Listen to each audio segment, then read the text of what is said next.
My father died in a car accident when I was still an infant. I never knew him, but instead grew up with my cold, psychopathic mother, who I still despise to this day. Mom worked in a top-secret government laboratory. I don't know when she decided, in her insane, emotionless way, that infecting me with the virus would be beneficial. And while it did ultimately give me some superhuman abilities, the nightmarish side effects ended up being far worse than anyone could ever have imagined. I still remember her taking me down into the lab one dark winter's night 9 years ago. We passed through the lonely stairwells, our footsteps eerie and echoing in the silent corridor. "This is a big night for you," Mom said, giving me a wide, toothy smile. I held her hand tightly, scared of the creeping fingers of shadow that seemed to follow us like the angel of death.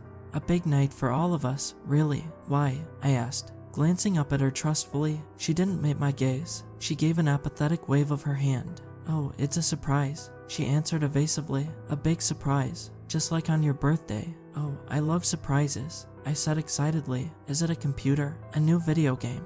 "You'll see soon enough, honey," Mom said, grinning down at me as if I were a piece of meat. We had descended 5 or 6 levels below the ground level by this point. Brown cement walls lined the ceilings, floors, and walls. Looking back, it all seems like a concrete prison in my memories, but contained within the laboratory waited something far worse than a prison. We got to the bottom level of the stairs. In front of us loomed a thick, steel door. Mom pressed her thumb into the glowing red sensor on the wall. The screen lit up with her credentials and photo, Rossi, Emma, and 499 picture that flashed across the screen showed her smiling at the camera, yet her cold eyes never seemed to smile. The door slid open as a smooth female robotic voice rang out. I jumped at the sudden intrusion of sound. "Welcome back, Dr. Rossi," it said, its emotionless cadence reverberating from speakers all around us. Stretched out far in front of us, I saw cell after cell lining the sides of the hall. Rusted steel bars kept the inmates inside caged like animals. Emaciated, half-naked wretches of human beings moaned in terror or cowered in the corners.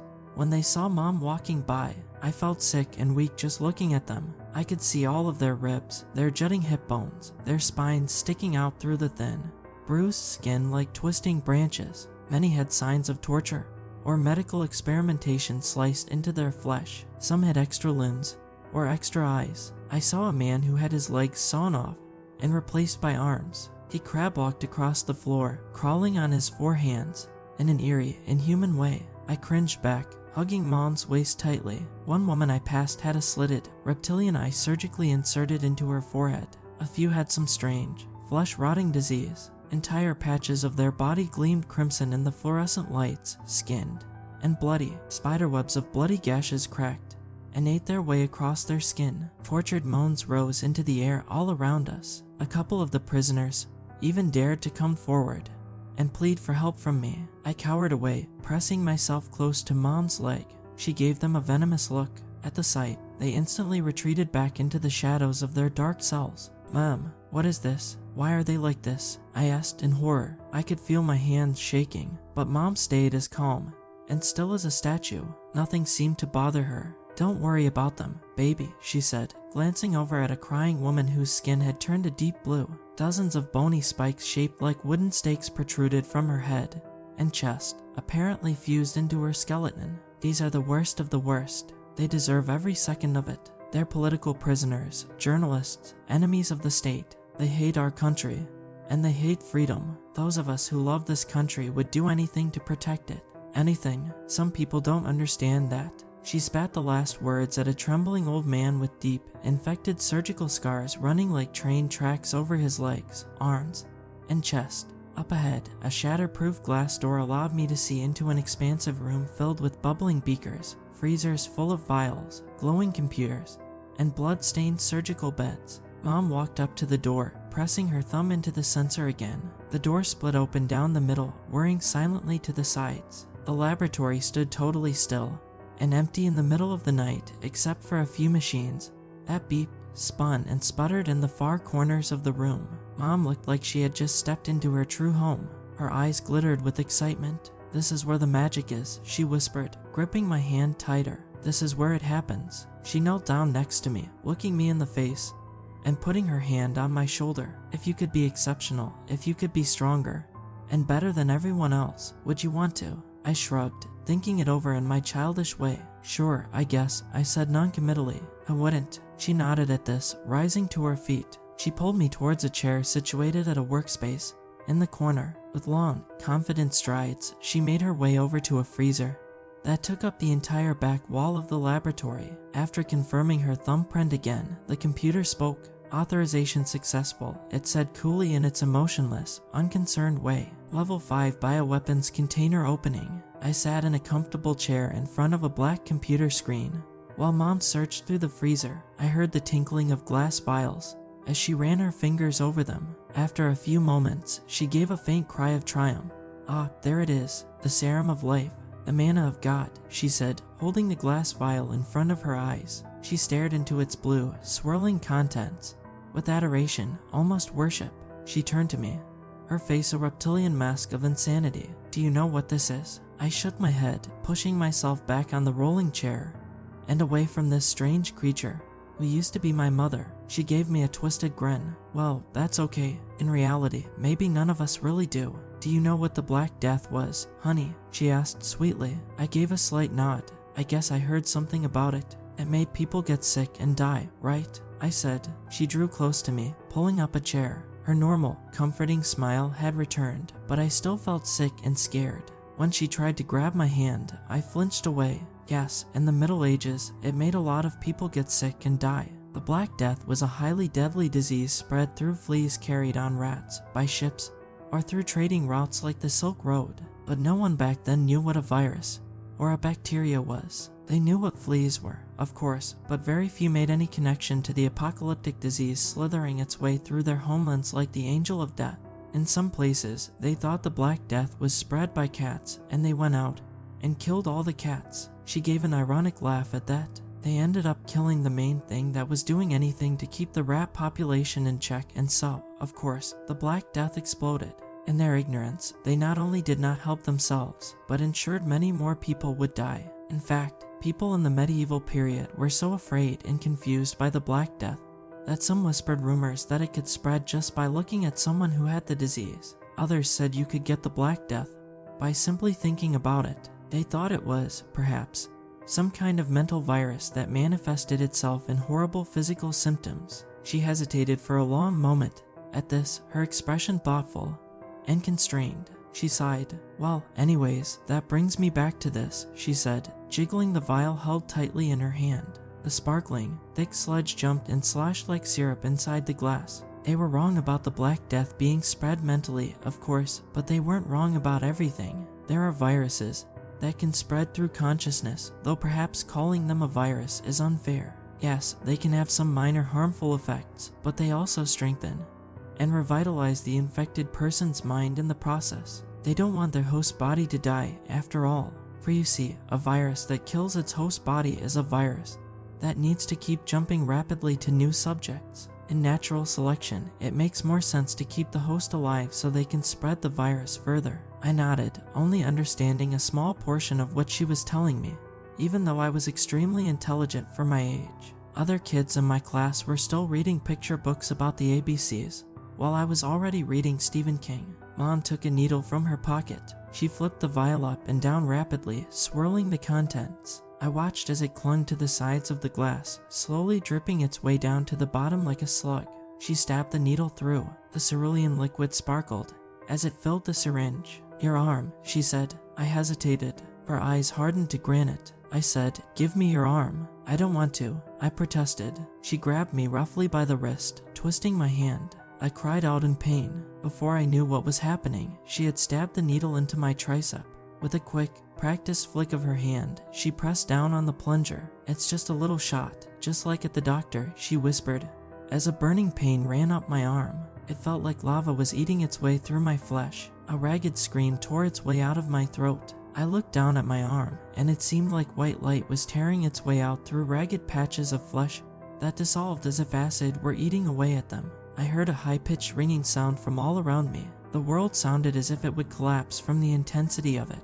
Everything seemed to be shaking, falling apart. I remember falling. Something started whispering between moments. We can be friends. I heard it hiss as time seemed to slow down. I couldn't see anything anymore. My vision had turned into pulsating circles of white light. I remember inhaling deeply. The world seemed to inhale with me the infinite radiance that filled the room, pushing out like pale hands. I don't think I want to be friends with you, I thought, feeling something cold sweeping over my body like millions of reptilian eyes. If we are one, no one can hurt you, it said in a voice like the white noise of static. I'm not sure if I want that, I thought, and its laugh rang out like a freezing wind. I felt myself shaking, my skin shivering. Whether you want it or not, we are one. I will be with you forever and ever. As I opened my eyes, I heard the shrill shrieking of alarms all around me. Strobing lights flashed in rapid blinks. Emergency lights spun, casting bloody red glows on the cracked walls and destroyed equipment all around me. I raised my head slowly, groggily. Where my mother had stood, I now saw a pile of rubble. The ceiling had caved in, sloping down like a mountain peak. Chunks of broken concrete and twisted metal beams littered the ground. Throughout the repetitive blaring of the alarms, a female robotic voice spoke, its cadence as emotionless and flat as if it were announcing the floors of a rising elevator. Evacuation in progress, it said. Level 5 containment procedures activated. All personnel must evacuate immediately. Containment procedures will begin in 60 seconds. All personnel who do not evacuate the building are subject to critical injury and death. Then the computer began its message over. My heart was hammering in my chest as I pushed myself up off the floor, feeling weak and lightheaded. As I started out the laboratory, I glanced back at my mother's final resting place. I only saw a spreading puddle of blood there. Underneath the twisted beams of steel lay a pale hand, curled up like a desiccated spider. Many of the strange inmates I had seen were dead. Chunks of concrete shaken loose from the ceilings had fallen down and crushed some, but in other cells, the bars were twisted. Pale hands reached out as the people inside pleaded and tried to flee for their lives. I glanced over at one cell, seeing something like a shower head poking its way out of an open panel in the wall. In the areas where the ceiling wasn't destroyed, more of the same panels opened, and more of the same devices slithered out. Containment procedure will begin in 30 seconds. Deployment of hydrogen cyanide gas will be contained to level 5 bioweapons areas. All personnel must evacuate immediately, the computer said, the cold female voice almost sounding bored as she spoke her prophecies of imminent doom. The many strange, surgically altered, and tortured people in the cells started shrieking as one. A few had even forced themselves most of the way out in areas where the bars were twisted or broken from the collapse of parts of the building. The door loomed up ahead of me, its bright, polished steel hanging open and seeming to encourage me on. I felt a sudden rush of energy as I sprinted out the door. It slammed shut behind me. Panting and terrified, I turned to glance back into the hallway. Containment procedure will now begin, the computer announced coldly. All of the shower heads that poked out of hidden panels like viper heads started spraying some pale blue plumes of fog in every area. The cells. The inmates who had broken out into the hallway grabbed at their throats, their eyes bulging out of their heads, their muscles straining like taut cords. They fell to their knees or collapsed on their backs as small, frothy trickles of blood escaped from their lips. Their skin shone with a bright, pink glow as they died, kicking and seizing, writhing on the ground and choking. They seemed to be silently pleading with terrified, dying eyes as I turned and made my way back towards the stairwell. All around me, more destruction shone, spiderwebbing cracks wrought into the building, and collapsing sections of wall looming up in front of me. And yet, I made it to the door just as a team of men clad in gas masks and SWAT gear raced in. They grabbed me, handcuffed my small hands behind my back, and took me to an idling van outside. I was scared and confused, but I ignored the small, whispering voice that seemed to come from deep in the shadows in my mind. I can hurt them if you want, it hissed in its cold, reptilian way. I can kill them. Would you like that? I closed my eyes and ignored the voice that sliced through my mind like a dagger. The van started up and we pulled away. Two men in black suits and dark sunglasses sat across the table from me. The dark room seemed to press in all around me like a coffin. A one-way mirror covered the wall behind them, reflecting darkly. Tell us what happened, the one on the left said, leaning forward. That it was an earthquake. You know that. You saw the building, I protested. The one on the right smashed his hand against the metal table. I jumped, my heart leaping in my chest. Don't give us that BS, the one on the right spat. That was no goddamned earthquake. Why are you the only one left alive in the entire building? You should be dead. You were on the bottom floor. I shrugged, trying to make myself look as small as possible. When the earthquake happened, everything fell in front of me, but it stopped where I was standing. It must be God looking out for me or something. I don't know. Oh yes, God, the one of the left repeated sarcastically. Maybe some sort of God. That was no earthquake. However, the building simply, well, it just seemed to collapse on its own, as if someone had detonated a bomb. May have seen this before. Richard, we know that your mother gave you the serum. Why would she do that, do you think?